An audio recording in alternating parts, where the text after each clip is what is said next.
Hello and welcome back. I am Dr. Anirudh Dhinge, your dental surgeon from Navi Mumbai. तो आज का topic काफी interesting बनने वाला है क्योंकि सबको हम सभी की एक ह्यूमन टेंडेंसी है कि हमें सस्ता और चीप या फ्री बहुत अच्छा लगता है। अगर कोई हमें कुछ चीज फ्री दे रहा है तो हमें काफी अच्छा लगता है। तो आज हम उसी के बारे में बात करेंगे कि डेंटल ट्रीटमेंट जो है, जो काफी एक्सपेंसिव ट्रीटमेंट है, तो वो सस्ता और चीप कहाँ पे मिल सकता है। इसके दो पहलू हैं। हमें सस्ता तो अच्छा लगता है, पर मेरे पास जब पेशेंट्स आते हैं तो बहुत पेशेंट जो है जेन्युइनली उनके पास उतना खर्चा करने के लिए पैसा नहीं रहता। मेरा जो इतने सालों का प्रैक्टिस है उसमें मैंने बहुत बार देखा है कि पेशेंट की इच्छा तो रहती है कि डेंटल ट्रीटमेंट या दांत का ट्रीटमेंट करना है, पर सर इतना हमारे पास पैसा नहीं है, इतना हम पैसा नहीं दे सकते हैं, पर हम ट्रीटमेंट कैसे करें। तो पहले तो हम डिस्कस करेंगे कि अगर हमारे पास पैसा नहीं है और हम प्रॉब्लम में फंस चुके हैं, यानी डेंटल रिलेटेड हमें कुछ प्रॉब्लम्स है या पेन है या जो भी चीजें हैं, तो उसके लिए हम सस्ते में या फ्री में इलाज कैसे कर सकते हैं। तो सबसे पहले आते हैं प्राइवेट डेंटल कॉलेजेस और गवर्नमेंट डेंटल कॉलेजेस। तो ये जो डेंटल कॉलेजेस है ये गवर्नमेंट अफिलिएटेड रहते हैं या डायरेक्टली अंडर गवर्नमेंट के कंट्रोल में रहते हैं। तो यहाँ पे बहुत सारी ट्रीटमेंट जो है, डेंटल की ट्रीटमेंट्स फ्री ही दी जाती है, यानी फ्री में आपको ट्रीटमेंट मिलेगी या एक मिनिमम चार्जेस में आपको ट्रीटमेंट मिलेगी। ओपीडी यानी चेकअप का जो है वो तो बहुत जगहों पे फ्री में ही है, यानी अगर आपको चेक करके लेना है कि क्या ट्रीटमेंट करना है तो आपको वहां पे फ्री में मिलेगा। अब हम ये जानते हैं कि ये गवर्नमेंट और प्राइवेट डेंटल कॉलेज हमें कहाँ पे मिलेगा। अगर आपको पता है तो बहुत अच्छा है, पर अगर आपको पता नहीं है तो हर डिस्ट्रिक्ट प्लेस पे आपको ये गवर्नमेंट डेंटल कॉलेज और प्राइवेट डेंटल कॉलेज मिलेगा। इंडिया या भारत के हर डिस्ट्रिक्ट में ये कॉलेज अवेलेबल है। तालुका प्लेस पे भी अवेलेबल है, या छोटे गांव में या तालुका प्लेस पे जो पीएचसी है यानी प्राइमरी हेल्थ केयर सेंटर जो है, वहां पे भी कुछ प्राइमरी डेंटल के ट्रीटमेंट्स या डेंटल की ओपीडी यानी डेंटल के चेकअप्स अवेलेबल है। तो अगर आपके गांव में डेंटल कॉलेज नहीं है, फिर भी आप जो वहां पे पीएचसी है, प्राइमरी हेल्थ सेंटर जो है, वहां पे जाके आप दांतों का चेकअप करवा सकते हैं, या अगर छोटी मोटी वहां पे ट्रीटमेंट अवेलेबल है तो आप वहां पे जाके कर सकते हैं। अगर आप छोटे गांव से है और वहां पे ट्रीटमेंट्स अवेलेबल नहीं है तो आपका जो डिस्ट्रिक्ट प्लेस है वहां पे डेफिनेटली गवर्नमेंट या प्राइवेट डेंटल कॉलेज अवेलेबल है, तो वहां पे आप जाके आपके डेंटल ट्रीटमेंट, दांतों का ट्रीटमेंट कर सकते हैं। तो अब हम जानेंगे कि प्राइवेट या गवर्नमेंट डेंटल कॉलेजेस में कौन से ट्रीटमेंट हो सकते हैं। लगभग 7 से 8 डिपार्टमेंट हर कॉलेज में रहते हैं, तो डिपार्टमेंट के हिसाब से वहां पे ट्रीटमेंट चलते हैं। सबसे पहले तो नीचे आपका ओपीडी होता है यानी चेकअप होता है। तो आपके पूरे मुंह में जो जो प्रॉब्लम है, जो आपको पता भी नहीं है, वो हर चीजें वहां पे लिखी जाती है, वहां पे चेक किया जाता है। और ये चीजें प्राइवेट में भी होती है, ऐसा नहीं है। प्राइवेट डेंटिस्ट के यहाँ पे भी जो डेंटल सर्जन है वो आपका पूरा चेक करेंगे और फिर जो आपको प्रॉब्लम है वो सॉल्व करके देंगे, और जो प्रॉब्लम आपको नहीं पता है या जो प्रॉब्लम आगे आने वाले हैं उसके बारे में भी आपको सतर्क करेंगे, उसके बारे में भी आपको बताया जाएगा। तो इस प्रकार से गवर्नमेंट डेंटल कॉलेज और प्राइवेट डेंटल कॉलेज में एक बार प्राइमरी चेकअप होने के बाद वो पर्टिकुलर डिपार्टमेंट में आपको भेजा जाएगा। यानी अगर आपको सर्जिकल रिलेटेड कुछ प्रॉब्लम है तो आपको ओरल सर्जरी डिपार्टमेंट में भेजा जाएगा। जैसे कि वहां पे आपको अगर दांत में दर्द है, दांत काफी सड़ गया है, दांत निकालना है, तो वो डिपार्टमेंट में आपका दांत निकाला जाएगा। या कोई भी दांतों की सर्जरी या बोन की सर्जरी, जैसे बीएसएसओ सर्जरी है, जो हड्डी है, जो अगर आपके दांत काफी आगे है या मुंह आगे है, नीचे का जॉ आगे है, तो ऐसे जो बीएसएसओ सर्जरी रहती है यानी मुंह को पीछे ले जाने की सर्जरी, वो भी वहां पे होती है। और कई प्रकार की सर्जरी वहां पे होती है। जैसे कि अगर आपके दांतों में कोई सिस्ट है या आपके दांतों में कोई कैंसरस लीजन है या कोई भी प्रकार की सर्जरी है, तो वो आपके ओरल सर्जरी डिपार्टमेंट में होती है। सेकंड डिपार्टमेंट आता है एंडोडोंटिक डिपार्टमेंट, यानी अगर आपके दांत में काफी दर्द है और दांत को बचाना है तो रूट कैनल ट्रीटमेंट यानी नस का इलाज वहां पे होता है। अगर आपके दांतों में सड़न है और छोटी मोटी सड़न है, वहां पे कुछ फिलिंग करना है, सीमेंट डालना है या चांदी भरना है, तो ये सब ट्रीटमेंट वहां पे हो जाती है। थर्ड डिपार्टमेंट आता है पेडियाट्रिक डिपार्टमेंट, यानी छोटे बच्चों की ट्रीटमेंट, यानी छोटे बच्चों की जो भी इलाज है, रूट कैनल ट्रीटमेंट है, दांत निकालना है, फिलिंग करना है, या जो भी ट्रीटमेंट है वो पेडियाट्रिक डिपार्टमेंट में होती है। फोर्थ डिपार्टमेंट आता है प्रोस्थोडोंटिक डिपार्टमेंट। प्रोस्थोडोंटिक डिपार्टमेंट में अगर आपको बिल्कुल भी दांत नहीं है यानी निकालने डालने वाले दांत बिठाने हैं तो वहां पे जो कौड़ी डेंचर बोलते हैं वो वहां पे आपको बना के मिलता है, या आपको दांतों पे कैप लगाना है तो वो ये डिपार्टमेंट में आपको बना के मिलता है, या निकालने डालने वाले दांत भी लगाने हैं तो प्रोस्थोडोंटिक डिपार्टमेंट में आपको ये सब चीजें मिलेगी। फिफ्थ डिपार्टमेंट आता है पीरियोडोंटल डिपार्टमेंट। पीरियोडोंटल डिपार्टमेंट में जैसे कि आपके दांतों का बेसिक हाइजीन, यानी अगर क्लीनिंग करना है तो दांतों का क्लीनिंग स्केलिंग करके मिलता है। अगर आपको पेरियोडोंटल यानी पायरिया के जैसे पेरियोडोंटल कुछ प्रॉब्लम्स है, गम्स में इन्फेक्शन है, तो वहां पे गम्स के आपके प्रॉब्लम सॉल्व किए जाएंगे, आपका फ्लैप सर्जरी किया जाएगा, ऐसी छोटी मोटी चीजें वहां पे होती है। डेंटल इम्प्लांट भी वहां पे होता है, प्रोस्तो डिपार्टमेंट में भी होता है, पेरियो डिपार्टमेंट में होता है, और ओरल सर्जरी डिपार्टमेंट में भी डेंटल इम्प्लांट्स की प्रोसीजर होती है। सिक्स डिपार्टमेंट आता है ऑर्थोडोंटिक डिपार्टमेंट, यानी तार के ट्रीटमेंट वाला डिपार्टमेंट। यानी ये जो डिपार्टमेंट है ऑर्थोडोंटिक डिपार्टमेंट, इसे अगर हम खाली तार का ट्रीटमेंट का डिपार्टमेंट करेंगे तो वो काफी उसके लिए कम होगा, इसमें काफी सारे ट्रीटमेंट होती है।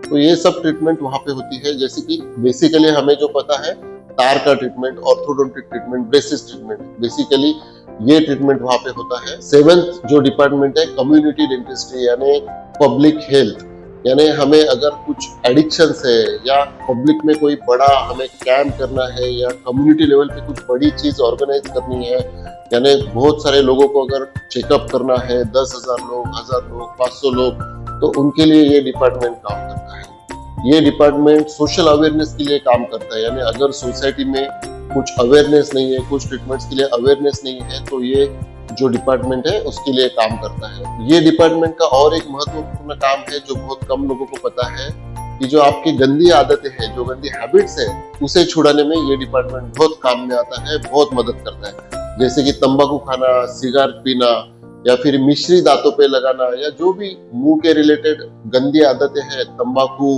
या गुटखा, तो ये सब छुड़ाने के लिए ये डिपार्टमेंट बहुत महत्वपूर्ण भूमिका बजाता है।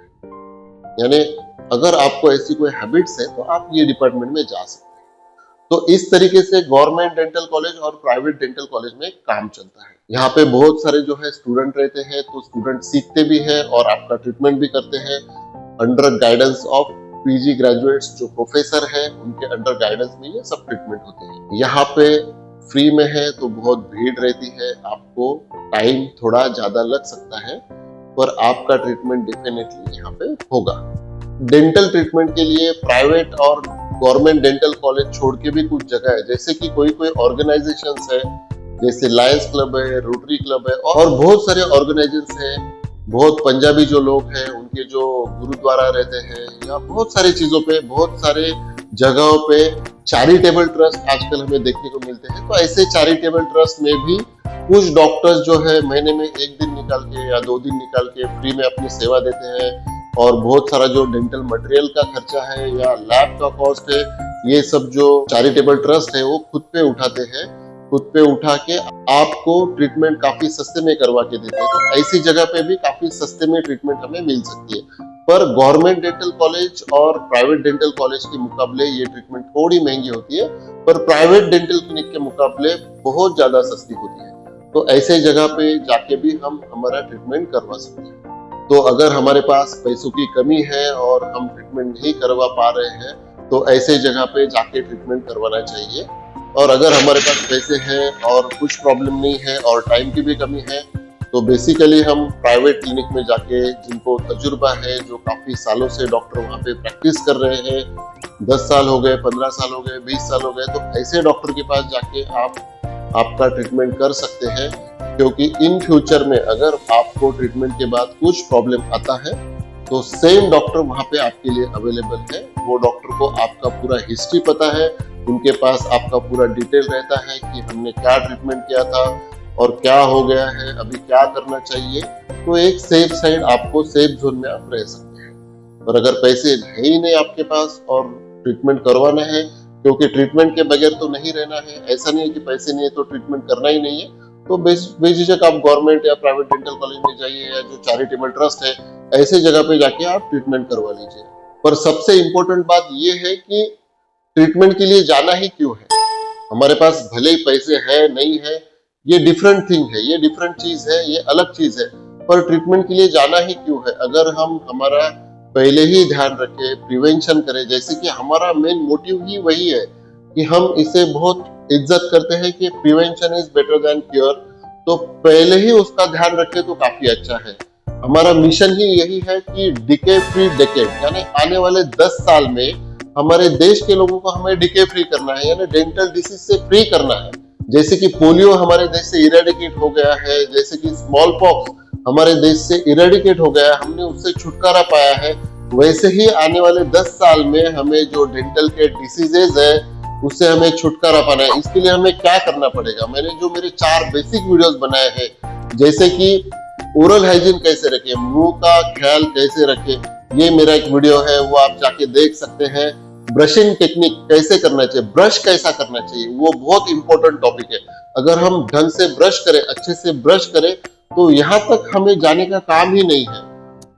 थर्ड जो मेरा वीडियो है, फ्लॉसिंग कैसे करना चाहिए।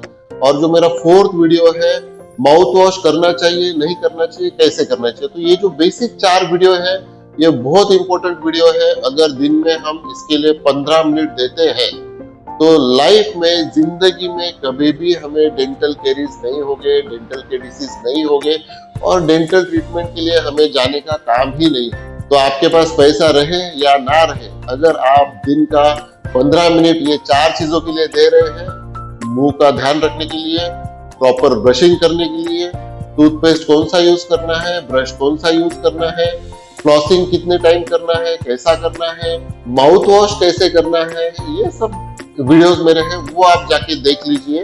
और अगर आप ये चीजें करते हैं तो आपको कोई भी डेंटल ट्रीटमेंट के लिए जाने का काम नहीं है। तो इसीलिए आपके पास पैसे हो ना हो, आप ये बेसिक चीजें कीजिए और डेंटल प्रॉब्लम से हमेशा के लिए छुटकारा पाइए। और लास्ट चीज मैं बताऊंगा, ये सब करने के बाद भी, जैसे कि मैंने बताया, गवर्नमेंट कॉलेज है, प्राइवेट कॉलेज है, यहाँ पे चेकअप फ्री है। तो आप वहां पे जाके चेकअप तो करवा ही सकते हैं। हर 6 महीने में जाके चेकअप करवा लीजिए कि मेरे दांतों में कुछ प्रॉब्लम है कि नहीं। अगर आप प्राइवेट डेंटिस्ट के पास भी जाते हैं तो 100 रुपए से 500 रुपए तक उनकी चेकअप फी रहती है। तो 100-200 रुपए देने के लिए तो मुझे नहीं लगता किसी को आज दिक्कत है। तो आप छोटा सा एक फीस देके वहां पे जाके चेक करवा सकते हैं कि मुझे कुछ प्रॉब्लम है तो नहीं है। अगर छोटा मोटा कुछ प्रॉब्लम है, थोड़ा सडन लगा है, तो वहां पे आपके डॉक्टर आपको फिलिंग करके देंगे। तो अगर हमें हमारे देश को डेंटल डिसीज फ्री करना है तो हमें नई हैबिट डालना बहुत जरूरी है। जो 4 बेसिक वीडियो वो देख लीजिए और हर 6 महीने में डेंटल कॉलेज या प्राइवेट डेंटिस्ट प्रैक्टिशनर के यहाँ पे जाके आपके दांतों का चेकअप कर लीजिए। यानी अगर छोटा मोटा कुछ प्रॉब्लम रहेगा तो वो वहां पे आपका सॉल्व हो जाएगा और बड़े ट्रीटमेंट के लिए आपको जाने का जरूरत नहीं पड़ेगा। अगर ऑर्थोडोंटिक ट्रीटमेंट है, तार का ट्रीटमेंट है, वो तो आपको करना ही है। अगर आपके दांत आगे है, पीछे है, आड़े जड़े, वो तो करना ही है। तो उसमें आपकी कोई गलती नहीं है, तो आप वो जहाँ पे भी जाके करवाना है आप करवा सकते हैं। मैं आशा करता हूँ और उम्मीद करता हूँ कि मैंने जो अभी बताया है, जो समझाया है, वो आपको समझा रहेगा। और अगर इसमें कुछ दिक्कत है, कुछ नहीं समझा है, तो आप मुझे कमेंट बॉक्स में पूछ सकते हैं या जो दिया गया हेल्पलाइन नंबर है उस पर आप डायरेक्टली कॉल करके इंक्वायरी कर सकते हैं। Thank you so much.